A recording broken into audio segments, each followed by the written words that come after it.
নমস্কার, ব্রেকিং বাংলায় আপনাদের স্বাগত। আমি জয়ন্ত মজুমদার।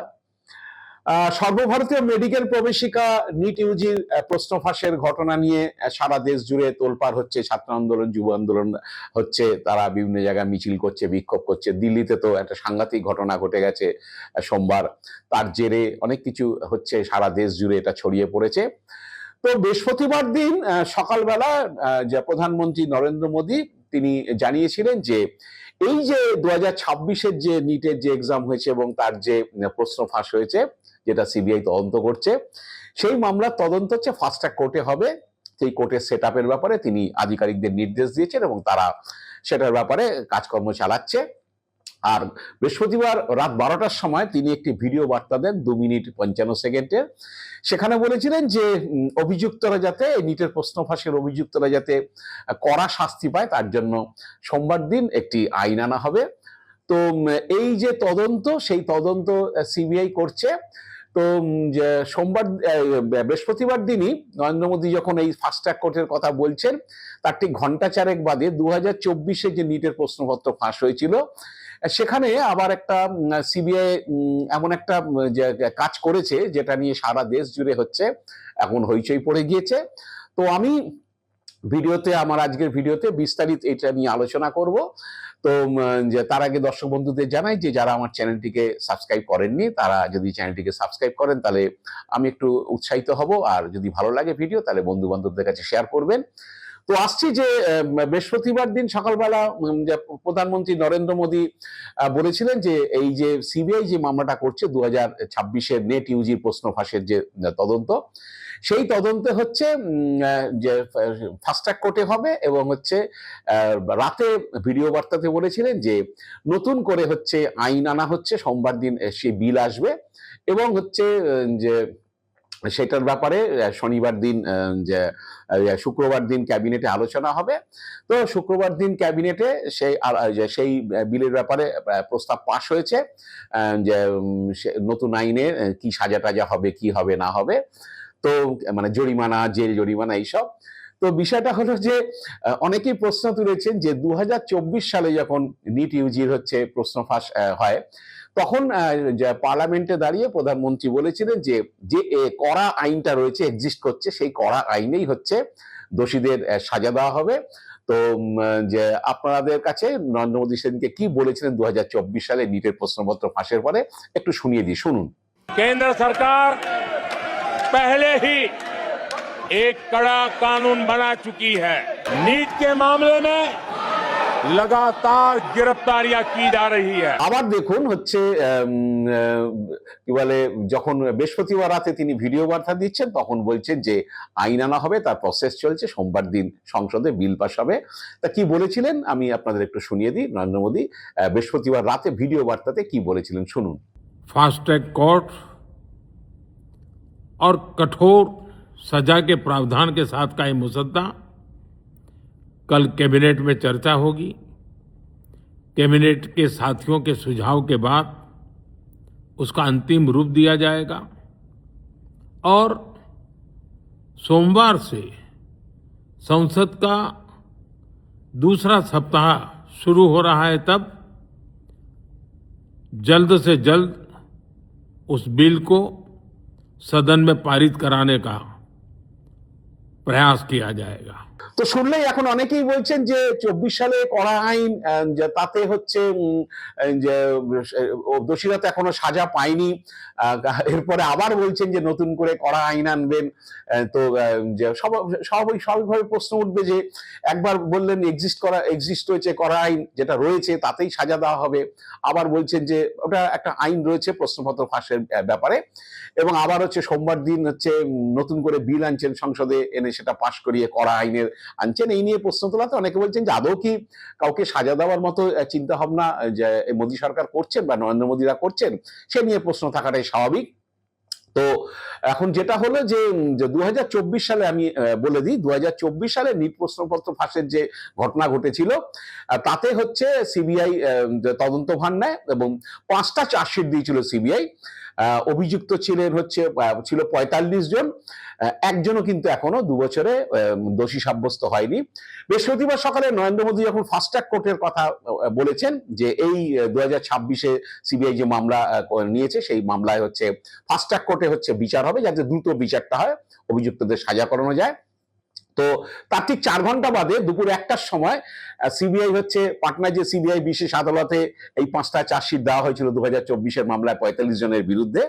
তার মধ্যে যে প্রধান অভিযুক্ত সঞ্জীব মুখিয়া, যাকে বিহার পুলিশ প্রথম গ্রেপ্তার করেছিল এবং বলেছিল যে এই পান্ডা বা কিংপিন, তো তাকে সিবিআই ক্লিন চিট দিয়ে দিয়েছে। তার বিরুদ্ধে নাকি প্রশ্ন ফাঁস বা প্রশ্ন বিক্রির কোনো প্রমাণ পাওয়া যায়নি, তাই সঞ্জয় মুখিয়া প্রধান মাথা, যে সেই ক্লিন চিট পেয়ে গেছে সিবিআই তদন্তে।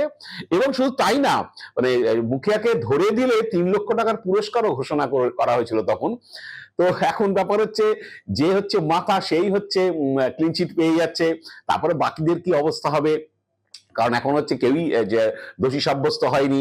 এমনকি যে 144 জন বেনিফিশিয়ারি যে ছিলেন তাদের অনেকে জামিন পেয়ে গেছেন, মামলার দীর্ঘসূত্রিতা যেহেতু যে মামলা শেষ হচ্ছে না, তারা জামিন পেয়ে গেছেন। তো এখন প্রশ্ন উঠেছে যে এই যে 2026-এর যে মামলা যেটা সিবিআই নিয়েছে, ইতিমধ্যে 13 জন গ্রেপ্তার হয়েছে, এদেরকে সোমবারে যে আইন আনা হচ্ছে সেই আইনে করা হবে না, তারা অনেক আগে অ্যারেস্ট হয়ে গেছে, যে তো যে আগের আইনেই তাদের চলবে, সেটা যাই না। কিন্তু নরেন্দ্র মোদী কাদেরকে দিয়ে সাজা করাবেন এটা নিয়ে প্রশ্ন উঠেছে।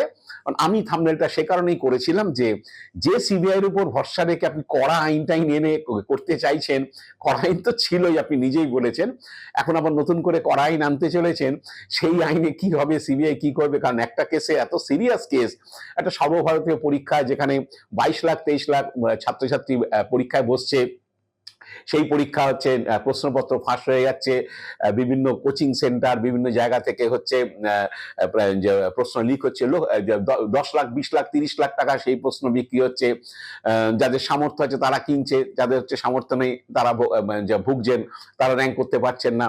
তো এইসব হওয়ার পরে সেই সব মামলাতে যে চক্রের মাথা সেই ক্লিন চিট পেয়ে যাচ্ছে, সিবিআই নাকি তার বিরুদ্ধে কোনো প্রমাণ পায়নি। বাকি যারা গ্রেপ্তার হয়েছে তাদেরও কারো সাজা হচ্ছে না।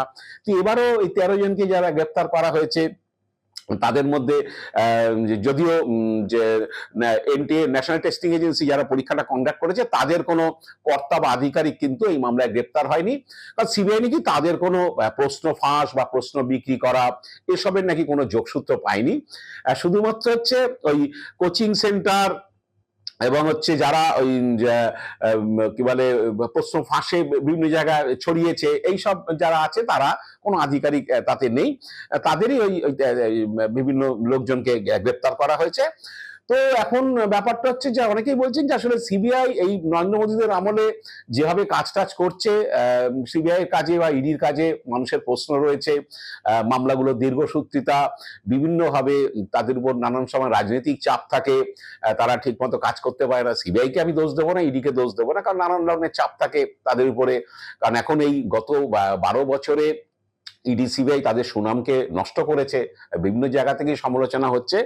তো এই প্রশ্ন ভাষা 2026 সালেও আদৌ যারা গ্রেপ্তার হয়েছে এখনো পর্যন্ত তাদের সাজা সিবিআই করতে পারবে কিনা, বেনিফিশিয়ারিরা কেউ গ্রেপ্তার হবেন কিনা, মানে যারা টাকা দিয়ে কিনেছে, মোটা টাকা দিয়ে কিনেছে সুবিধা নিয়েছেন তাদের পরিবারের ছাত্রছাত্রী বা যারা আছেন তাদের জন্য, তারা কেউ গ্রেপ্তার হবেন কিনা, তারাও যে সমান অপরাধী।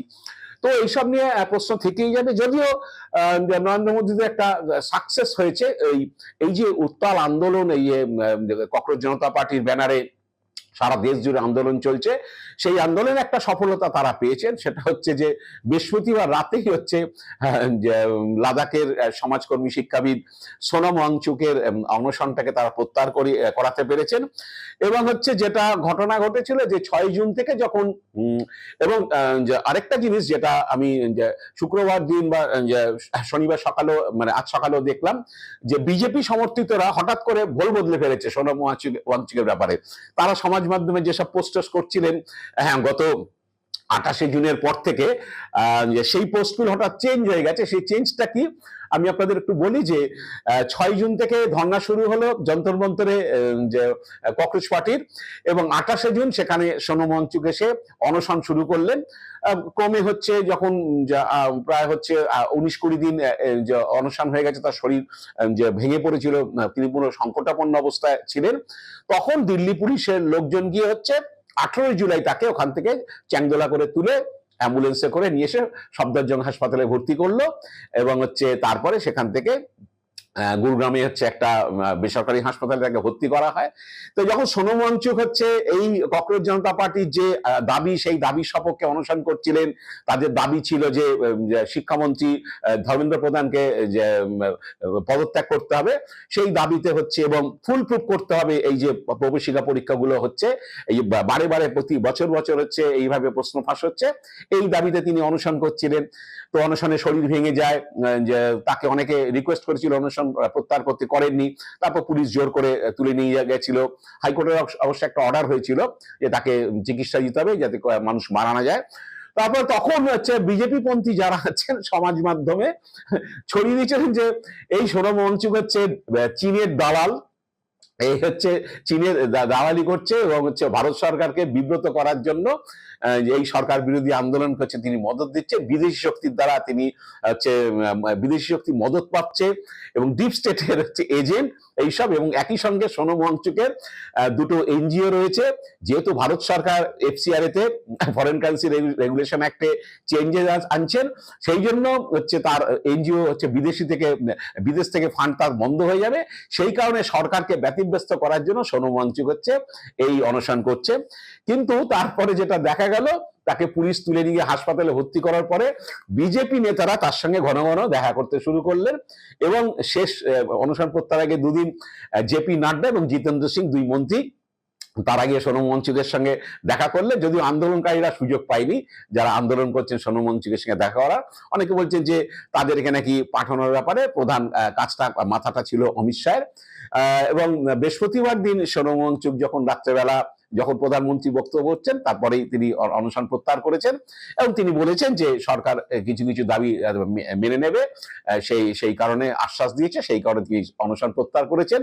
তো তাতে হচ্ছে হঠাৎ বিজেপি পন্থী যারা সমাজ মাধ্যমে সোনম ওয়াংচুককে বিদেশের দালাল ফালাল বলছিলেন, চীনের দালাল বলছিলেন, বিদেশ থেকে ফান্ড আসে তার ইয়েতে এনজিওতে, সেগুলো বন্ধ হয়ে বলে এইসব করছিলেন, তারা বলতে শুরু করেন যে সোনম ওয়াংচুক হচ্ছে দেশপ্রেমী, তিনি দেশের স্বার্থেই কাজ করেছেন, দেশদ্রোহী থেকে দেশপ্রেমী হয়ে গেলেন রাতারাতি, এবং হচ্ছে তিনি যে অনশন প্রত্যাহার করে একটা ভালো কাজ করেছেন তার হচ্ছে ভুরি ভুরি প্রশংসা শুরু হলো। যদিও ককরোচ জনতা পার্টি তারা ইতিমধ্যেই বলেছেন সোনম ওয়াংচুকের এই অনশন প্রত্যাহার নিয়ে তারা কিছুটা সমালোচনা শুরুয়ে কথাবার্তা বলছেন, যদিও ডাইরেক্ট তাকে কিছু সমালোচনা করেননি। কিন্তু শুক্রবার পর্যন্ত যে সরকারের সঙ্গে যে সিজেপির যে নেতা যারা রয়েছেন তাদের যে আলোচনা হয়েছে, যে সিজেপি নেতৃত্ব যারা দিচ্ছেন তাদের ওখানে, তারা কিন্তু ওই সোনম ওয়াংচুক অনশন করেছে বলেন তারা পিছিয়ে আসেনি। তারা বলেছেন যে পরিষ্কার ধর্মেন্দ্র প্রধানের যে পদত্যাগ চাই, এবং দিল্লি পুলিশ যে মামলাগুলো করেছে, যে সোমবার দিন সংসদ অভিযানের দিন যেদিনকে পুলিশ বেধড়ক লাঠিচার্জ করেছিল, টিয়ার গ্যাস চালিয়েছিল ছাত্রদের উপরে, সেই মামলা তাদের প্রত্যাহার করতে হবে। এবং এই নিট ইউজির যে পরীক্ষা 2026 সালে যেটা বাতিল হয়েছে, বাতিল হওয়ার পর যে 21 জন ছাত্রছাত্রী আত্মহত্যা করেছেন, তাদের পরিবারকে আর্থিক সাহায্য দিতে হবে। শোনা যাচ্ছে যে আত্মহত্যা করা ছাত্রছাত্রীদের পরিবারকে আর্থিক সাহায্য, এবং হচ্ছে পুলিশ যে মামলাগুলো করেছে তাদের বিরুদ্ধে, সেগুলোর প্রত্যাহারের বিষয়ে নাকি যে কেন্দ্র কিছুটা সহমত হয়েছে, কিন্তু ধর্মেন্দ্র প্রধান হচ্ছে যে পদত্যাগের ব্যাপারে তারা কোনো আশ্বাস দেননি। তো এখন দেখা যাক, দুপক্ষই নাকি আলোচনার রাস্তা খুলে রেখেছেন, শেষ পর্যন্ত কোথায় যায়। তবে একটা জিনিস বলা যায় যে 2024 সালের সিবিআই যা এই তদন্ত করেছে, এবং তদন্তে যা তাদের যা ফলাফল বেরিয়ে এসছে, তাতে 26-এর হচ্ছে যে তদন্ত সিবিআই করছে, তাতে অভিযুক্তরা কতটা সাজা পাবে তা নিয়ে যথেষ্ট প্রশ্ন থেকে যাচ্ছে। সে প্রধানমন্ত্রী হচ্ছে ফাস্ট ট্র্যাক কোর্টেই এই মামলার বিচার করান, বা আরো কড়া আইন এনে বিচার করান, সেটা ভবিষ্যতই বলবে, এবং প্রশ্নচিহ্ন থেকেও যাচ্ছে। দেখা যাক কি হয়। আজ এ পর্যন্তই। আপনারা ভালো থাকবেন, সুস্থ থাকবেন। নমস্কার।